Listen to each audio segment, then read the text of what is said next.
I just got back from my last class of my first year of college. Now, I've had this idea for a while to do a reflection video talking about my first year.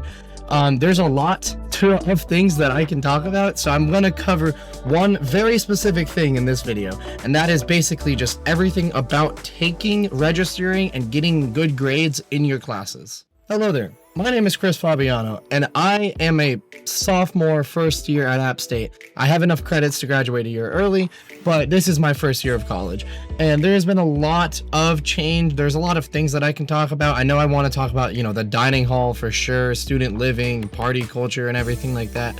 But specifically, classes are like the thing that's on my mind because finals are coming up and I gotta know, am I gonna do good in my classes? And the answer is I probably will. I already know that I have, A's right now, and most likely I'm going to keep the A's as long as I don't mess up on my final tests.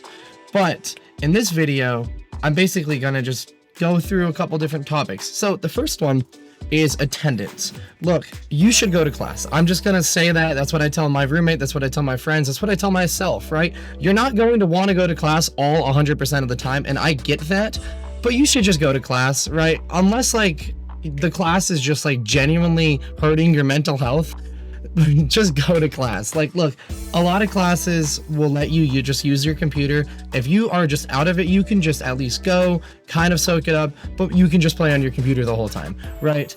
But it is super beneficial for you to go to classes because a lot of times teachers will give lectures and they will talk about things that they're not going to say on the notes or online, right? You're just going to have to be there to know about it, right? And pretty much from what I've seen, I haven't seen any data, but from what teachers have said is that, well, not teachers, professors, what they have said is that pretty much all the students that regularly go to class will do way better than all the students that just come only when it's time to take tests. And it also just goes down to the whole, you're paying for college. This isn't high school, right? Teachers don't care if you miss their class. It is on you to go to class. It's that simple, right? If you really want to go to that class, then go to it. For example, I have a class about the history of North Carolina right now. I love that class. I'm paying for that class and I very much enjoy it. But if you have classes that you don't like, or most likely you're going to have classes that you don't like, you might, you just have to stick through them sometimes. And if you really hate them, you can just drop your classes. Now, for dropping, especially at App State, we have a 2-month window where you can use one of your 4 career drops to drop a class. But after that, you just got to stick through it. Next is one of the most annoying parts about college, and that is registering for class. So when you were in middle school and high school, pretty much everyone just gets a big sheet. They tell you, oh, you got to take, this social studies, this science class, and you do it, right? And you have a couple options, right? Couple stuff like that. But pretty much my high school had 4 blocks. We just did block 1, block 2, block 3, block 4. That's it, right? College is not that. You have to make your own schedule, right? You have basically free reign. So what I do that works best for me is I like to have classes in the morning. I like to have most of the middle of the day off, and then I like to have classes later in the afternoon. But that's going to differ for everyone, right? However, you might not get the classes you want, and that's just the most infuriating part. I registered for an archery class on the second day registration opened up for next semester, and I'm still on the wait list, right? There are just so many classes that just fill up like that, and it's basically a race to get your spots, right? And it's just, it can be so overwhelming. My message to any new students is that yes, you're going to have a counselor, but they are not usually going to be the help that you think they are. They definitely help, but you're one of tens of thousands of kids. They can't basically make your schedule for you. You need to take action. So what I have done is App State has a website called bulletin.appstate.edu, and a lot of colleges probably have this, right? I go to my major, which is political science, and I can see all of the classes that I am supposed to take, right? And I know, I might not be able to just use that and graduate. There's always going to be some stuff, but for just the first couple years, just use that. Just say, oh, I need to take this American government class, for example, and just go take it, right? Because you're going to have literally thousands of options of classes to take, and you should have just some sort of sense of at least what you could take. The next thing is that once students get to college, they get that sense of freedom, and a lot of students get out of the habits they formed in grade school. Specifically, the biggest thing for me the past 2 semesters has been making sure that I know when my assignments are due and that I am going to do my assignments. And I have like 6 classes pretty much every semester, and all of them have quizzes that you need to take at home, and they all have crazy due dates. To start last semester, one of my classes, I didn't know that I even had quizzes due, so I had 3 zeros on the gradebook. I eventually still got an A, but that really hurt my grade for a bit. But this semester, what I did was at the start of the semester, you're going to get a class syllabus, and it's going to tell you all of the quizzes that are going to be due, right? And some, it might even give you the specific dates. Some, it might just give you the days of the week. But anyway, I go through, I make an agenda. For me, I just use Google Docs, but it really can be anything that you want, right? Because this is your personal thing. I make my agenda and I type through on Monday, February like 17th or something, I have this quiz due for that class. And I'll go through, and once it gets like February 17th, I'll open my agenda for that day and I'll see, oh, I have a quiz due, and it helps me get so organized. And once you do it at the start of the semester, you don't have to do it again. Sometimes things get changed, but the broad general sense is that things are going to remain the same unless something big like a hurricane happens, which last semester that basically upended everything and all the assignments were pushed back. But that's like a once in a lifetime type thing. Besides quizzes, a lot of classes do tests, and some of these tests you're gonna know what's on them, and some of them you're not gonna know what's on them.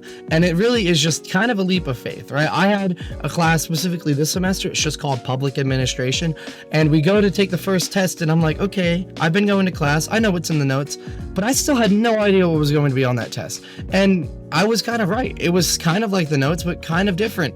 And it can be overwhelming because unlike in high school and in middle school, you cannot retake tests in college usually. Some professors might help you, some professors might drop a test grade, but most of them are just, that's it. If you bomb a test and you eventually like get a C in that class, you can't do anything to change it. The same thing goes with labs. Some labs can be incredibly difficult. All right, I'm lucky that I'm a government studies major and I don't have to worry about like super hard science labs, but I know from my friends like they can get really complicated. And the last thing I'm going to talk about is just the general grading systems of these classes. So look, every single class is going to give you a syllabus on the first day of class. Usually every syllabus is unique. And it sucks because in high school, for me, again, our system was really stupid. It had stupid names, but basically that is not a thing in college. Some classes will have, you have just 4 tests. Each test is 25%, right? And then some classes will be the complete opposite. And they will say, okay, you have 11 quizzes, which are going to be 10%. You have 2 projects, which are going to be another 10%. You have 2 tests, which are 30% each. And then you have like reflections or forums or, community postings that are the rest of the percents. And it is, in my experience, it is one of the two, right? Is that it is either just tests or it is a bunch of stuff. And there is basically no in between. And unlike high school, you are not going to know your grades until after the end of the semester. When I said earlier in this video that I have A's on my classes currently, that's only the A's that I got on these tests. I still have, for example, my North Carolina history class, I still have 40% of the grade left, right? So right now I have like a 95 in that class, but if I do awful, I'm gonna get at most like a 70, and you just won't know, right? Last semester I had 2 classes where I literally had no idea the entire semester the grade. I didn't know until a week after what I got, and then they curved it, and I didn't know until like literally the last day to put in grades so that I got either an A or A minus.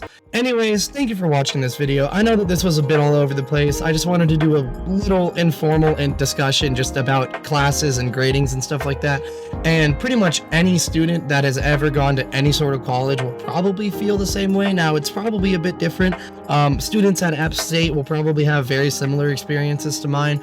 But this video was mainly targeted towards, a lot of, my friends in high school and stuff like that who want to kind of get a sense of understanding, like, look, college is going to be different than high school, but you can succeed. The biggest thing is that you just need to be on top of it. At the end of the day, it's just about two things. One, you need to know generally what classes you have to take, and then two, you need to know generally what you have to do in those classes. And as long as you can stay on top of that, you're gonna be great, right? You might not be ahead of everyone else, but it doesn't matter in college. All that matters is that you get your degree. So thank you for watching this video, and as always, I hope you have a great day.